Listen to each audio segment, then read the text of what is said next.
তিতা করলা খেতে ভালো লাগে না? এইভাবে একবার ভেজে দেখুন, একেবারে ক্রিস্পি আর সুস্বাদু হয়, ভাতের সাথে জমে যাবে দারুণ। আসসালামু আলাইকুম, সবাই কেমন আছেন? আলহামদুলিল্লাহ, আপনাদের দোয়ায় অনেক ভালো আছি।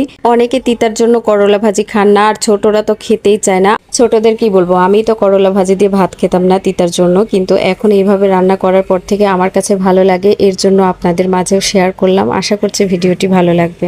এখানে প্যানের মধ্যে তেল দিয়ে কাঁচামরিচগুলো দিয়ে দিলাম, কাঁচামরিচ দিয়ে কেটে রাখা করলাগুলো দিয়ে দিলাম, সাথে আমি আলু দিয়ে দিলাম কেটে রাখা।